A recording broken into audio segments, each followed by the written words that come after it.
A paz do Senhor, queridos irmãos. É um prazer poder estar adentrando mais uma vez no seu lar. Sou o pastor Márcio Chaves e tenho uma palavra de Deus para a sua vida. Gostaria que você acompanhasse a leitura comigo no livro de Eclesiastes, no capítulo 3, que diz assim: Tudo tem o seu tempo determinado.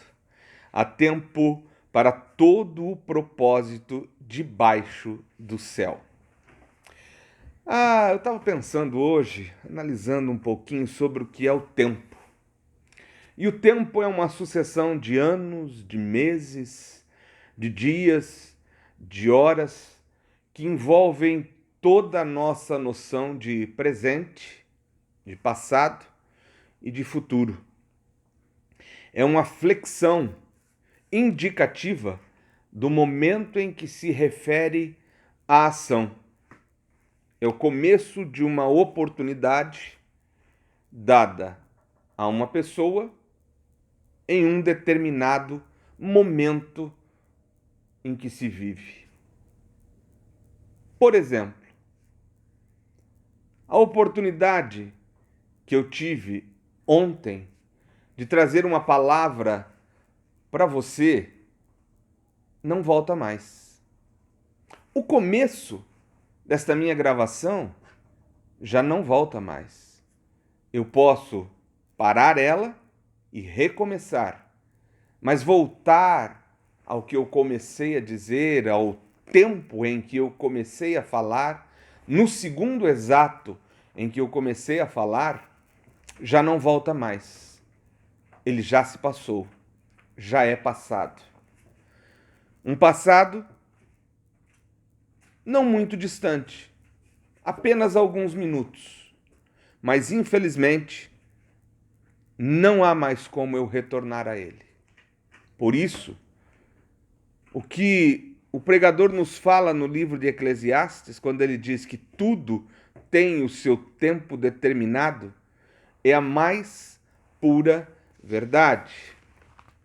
Quando nós vamos para o Novo Testamento e olhamos lá em Mateus, no capítulo 6 e no versículo 25, ele diz: Por isso vos digo, não andeis cuidadosos quanto à vossa vida, pelo que haveis de comer ou pelo que haveis de beber, nem quanto ao vosso corpo, pelo que haveis de vestir. Não é a vida mais que o mantimento, e o corpo mais do que a vestimenta? Nós podemos olhar que o próprio Deus, ele nos manda não andarmos ansiosos, não andarmos cuidadosos com aquilo que nós vamos comer, vestir ou beber. E nós olhamos hoje para um tempo difícil, um tempo de dor para muitas pessoas que estão perdendo os seus entes queridos, que estão perdendo os seus idosos, que estão perdendo pessoas doentes. Só que isso é uma coisa normal da vida. Se nós formos analisar, o coronavírus é apenas mais uma situação de morte que nós vivemos no nosso mundo. Além desta epidemia de corona, se nós formos olhar lá no Paraná, há uma terrível epidemia de dengue e que também tem levado muitas pessoas à morte. Então, se formos analisar, esta é apenas mais uma situação em que pessoas perdem os seus entes queridos. Vivemos com isso, com esta situação que se apresenta principalmente na mídia televisiva, passamos a ter uma ansiedade às vezes desnecessária. Que se nós fôssemos analisar as pessoas que são hemofílicas, as pessoas que são cancerosas, as pessoas que são diabéticas, as pessoas que têm problemas no coração, elas também vivem diariamente com o medo de morrer. Diariamente vivem com a ansiedade de que estarão à morte. E o que é ansiedade? Ansiedade é um estado emocional em que há sentimento de insegurança, decorrente de apreensões, incertezas e medo diante de algo real ou imaginário. A pessoa fica num estado de tensão apreensiva e angustiante. E aí, quando nós passamos a olhar e a observar algumas palavras na Bíblia, muitas delas fazem com que a gente leia e tente renovar as nossas forças. Se nós olharmos um exemplo, o Salmo 91, ele diz: aquele que habita no esconderijo do Altíssimo, a sombra do Onipotente descansará. Direi do Senhor, ele é o meu Deus, o meu refúgio, a minha fortaleza, e nele confiarei. A gente vai para o Salmo 46, salmos muito conhecidos, e o Salmo 46, ele nos diz o seguinte: Deus é o nosso refúgio e fortaleza, socorro bem presente na angústia. Pelo que não temeremos, ainda que a terra se mude, ainda que os montes se transportem para o meio dos mares, ainda que as águas rujam e perturbem, ainda que os montes se abalem pela sua braveza. Há um rio cujas correntes alegram a cidade de Deus, o santuário do Altíssimo, das moradas do Altíssimo. Deus está no meio dela, não será abalada. Deus a ajudará ao romper da manhã. As nações se embraveceram, os reinos se moveram. Ele levantou a sua voz e a terra se derreteu. O Senhor dos exércitos está conosco. O Deus de Jacó é o nosso refúgio. Vinde, contemplai as obras do Senhor, que desolações tem feito na terra. Ele faz cessar as guerras até o fim da terra. Quebra o arco e corta a lança. Queima os carros de fogo. Aquietai-vos e sabei que eu sou Deus. Serei exaltado entre as nações, serei exaltado sobre a terra. O Senhor dos exércitos está conosco. O Deus de Jacó é o nosso refúgio. Que salmo maravilhoso!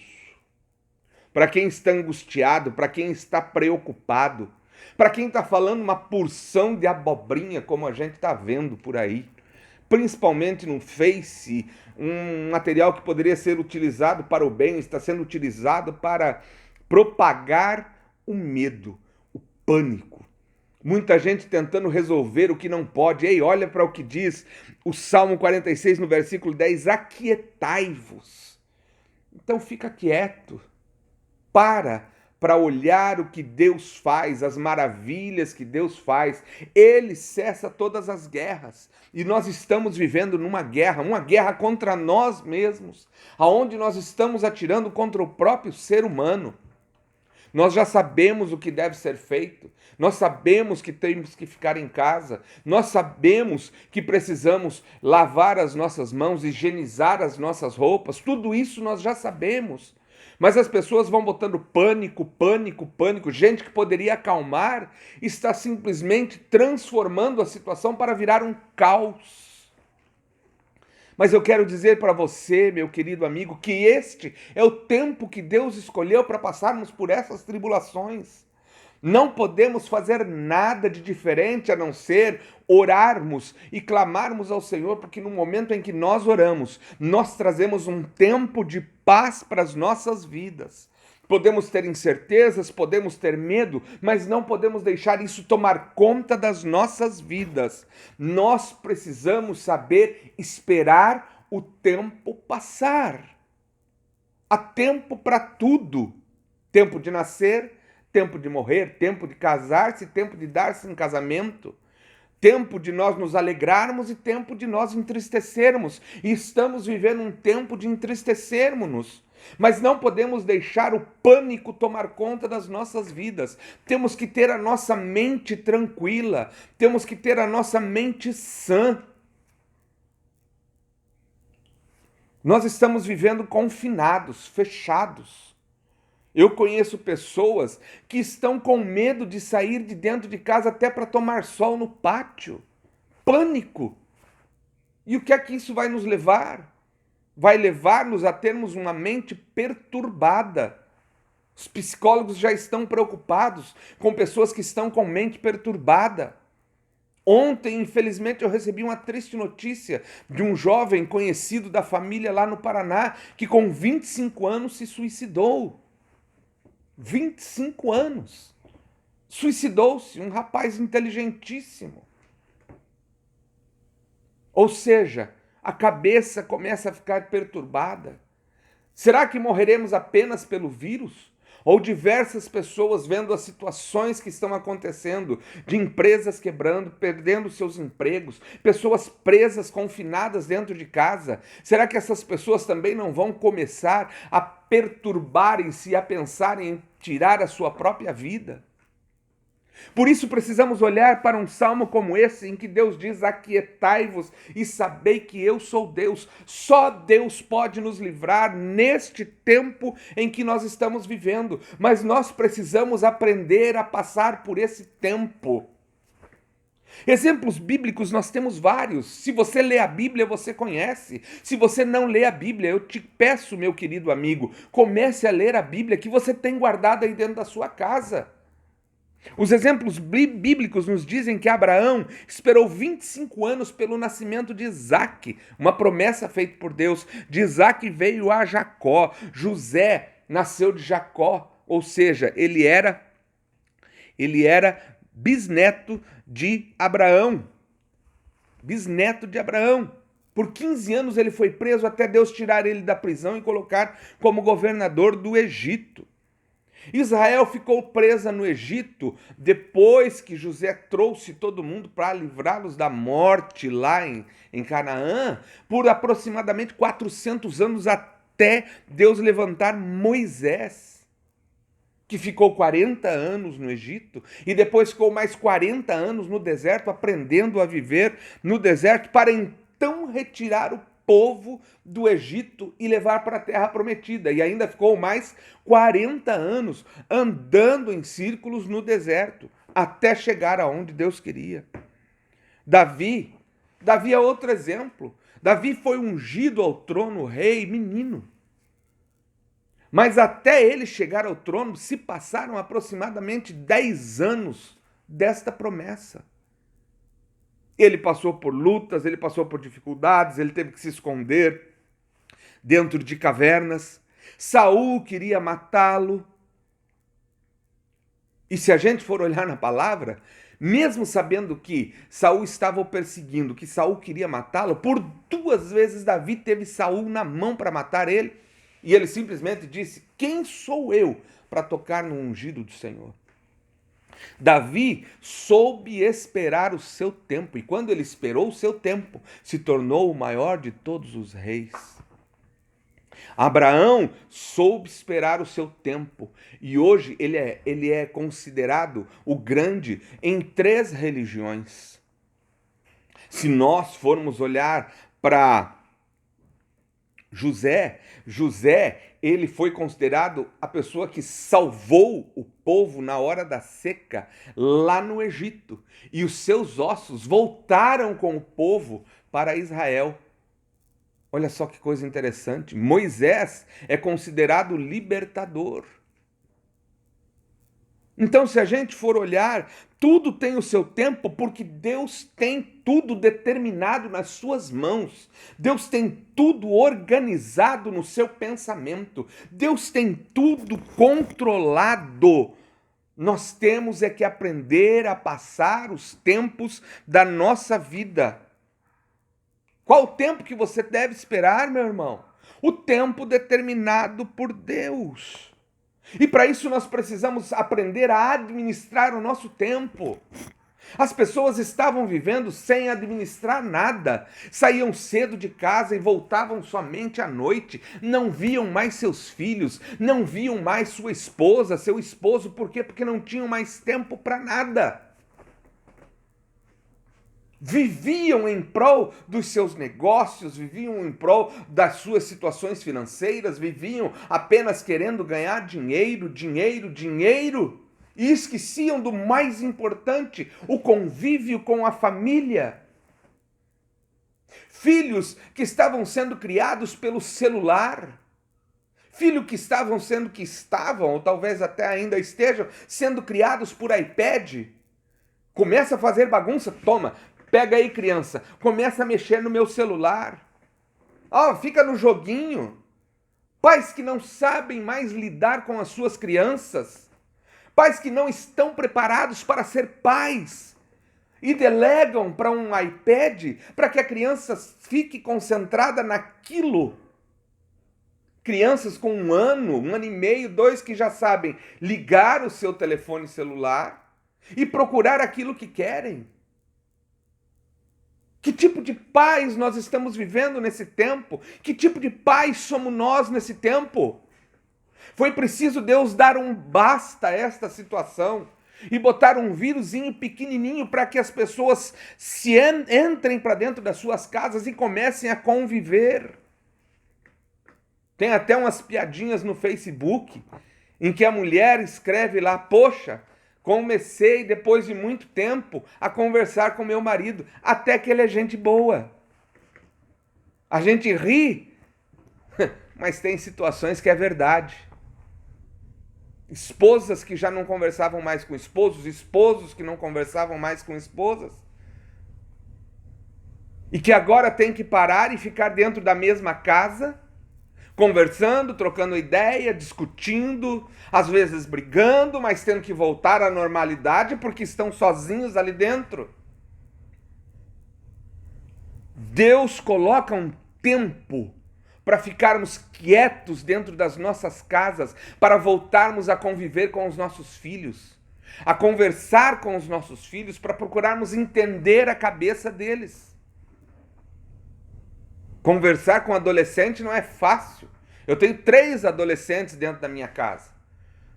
Às vezes a gente senta para conversar e eu começo a explicar alguma coisa, um olha na minha cara e diz: eu não concordo. E aí você engole seco, porque dá vontade de pegar pelo pescoço e dizer assim: concorda, eu sou papai. Mas daí a gente para analisar que eles têm a opinião deles. E eles têm o total direito de não concordarem com a minha opinião. São meus filhos, mas são jovens, têm outra cabeça. E esse tempo que Deus nos dá é para nós entendermos como eles são e como eles vivem. Mas nós precisamos aproveitar este tempo para entendermos o que Deus está querendo neste tempo comigo e a minha família, com você e a sua família. Tem gente que estava dando mais importância para os amigos do bar e esquecia dentro de casa a sua família. Gente que não passava o domingo com a sua família, mas ia para o bar, ia para a reunião das amigas e voltava muitas vezes bêbado para dentro de casa. Ei, acorda, homem, acorda, mulher, acorda, jovem. Deus está nos dando um tempo para que nós possamos conversar e administrarmos melhor a nossa vida. Agora é tempo de esperar. Esperar que o governo resolva a situação. Esperar que o governo traga uma solução, que os médicos, cientistas, biomédicos descubram uma solução. Porque esse tempo vai acabar.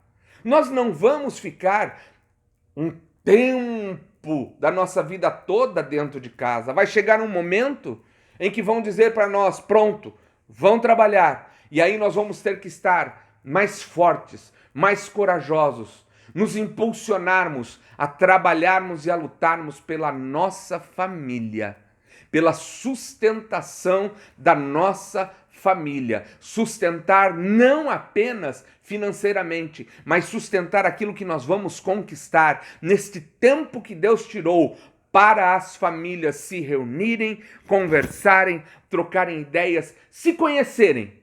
Porque, infelizmente, tem muita família que não estava mais se conhecendo, não estava mais se entendendo. E agora, juntos, precisam compreender-se para viverem em comunidade dentro de 4 paredes. Há um tempo para tudo, meu querido. Há um tempo para todas as situações. Há um tempo para as profecias da Bíblia acontecerem. E se nós formos olhar, quando a gente olha para essas profecias, Isaías profetizou 700 anos antes de Jesus nascer, que nasceria um Messias, e o seu nome seria Conselheiro, Deus Forte, Pai da Eternidade, Maravilhoso, Príncipe da Paz. 700 anos antes, para então nascer Jesus. Um tempo até o seu nascimento. Do nascimento até o início do ministério, um tempo, 30 anos. Do início do ministério até morrer, um tempo, 3 anos. Do morrer ao ressuscitar, um tempo, 3 dias. E eu te digo, um tempo até ele voltar. Tudo isso que estamos vendo é necessário um tempo. Um tempo para esse coronavírus aparecer e desaparecer. Um tempo para pararmos e voltarmos a trabalhar. Um tempo para entendermos que Deus está mandando seu Filho a qualquer momento. Um tempo para entendermos que Jesus vai voltar. Um tempo pequeno que nós estamos vivendo para entendermos que Jesus vai voltar. Até agora, 2020 anos. Ou 2000 anos. Um tempo. Um tempo para entendermos que ele vai voltar. Um tempo para entendermos que ele morreu para nos livrar do dia da ira do Senhor. E que qualquer dia desse eu vou estar falando sobre o dia da ira. E se você acha que foi Deus que mandou esse vírus e que é um estrago muito grande, pois é, imagine quando for o tempo do dia da ira de Deus. O que eu tenho para te dizer, meu querido, aguarde este tempo passar. Tenha calma, tenha tranquilidade, não deixe a sua mente perturbada. Passe por esse tempo com a cabeça erguida, com esperança, confiando no que vai acontecer. Utilize esse tempo para um tempo de aprendizado. Utilize esse tempo para você aproveitar a sua família. A Bíblia nos diz assim, Romanos 5, versos 3 e 4. E não somente isso, mas também nos gloriamos nas próprias tribulações, sabendo que a tribulação possui a perseverança, e a perseverança a experiência, e a experiência a esperança. Estamos passando por uma tribulação. Se cuida e persevere em sobreviver neste tempo de tribulação, neste tempo de coronavírus. Persevere em passar por esse problema. Porque, passando por este problema, a perseverança produz a experiência. Porque esse não é o primeiro, poderão surgir outros. E se tivermos experiência de passar por esse, vamos passar por outros também. Por quê? Porque a experiência me traz a esperança. Experiência de passarmos por situações difíceis nos traz a experiência de sempre vencermos aquilo que se levanta de mal sobre as nossas vidas. Por isso eu volto a te dizer, passe por esse tempo. Aquieta o teu coração e saiba que Deus é Deus. Não duvide. O homem se corrompe. O homem se corrompe. Nações quebram. Mas Deus continua sendo Deus. E como diz a palavra, o Senhor dos exércitos está conosco. O Deus de Jacó é o nosso refúgio. Creia nisso em nome do Senhor Jesus. Ore comigo. Pai, eu te louvo, te adoro, te agradeço por estas palavras, por esta mensagem, e que ela possa tocar no coração das pessoas, ó Deus maravilhoso, que ela possa penetrar nas mentes. Ó Deus maravilhoso, eu repreendo toda a perturbação de mente dentro de casa, Pai, que possamos, ó Deus maravilhoso, ter uma mente sã, para que possamos continuar firmes, perseverando, enfrentando esta tribulação, tendo experiência nesses casos e crendo na esperança de nos encontrarmos contigo nos ares, ó Deus maravilhoso, e passarmos vitoriosos por todo este problema. Assim eu te agradeço, até a tua volta, em nome de Jesus. Amém, amém e amém. tempo de enfrentarmos e passarmos vitoriosos. Até amanhã, na paz do Senhor Jesus.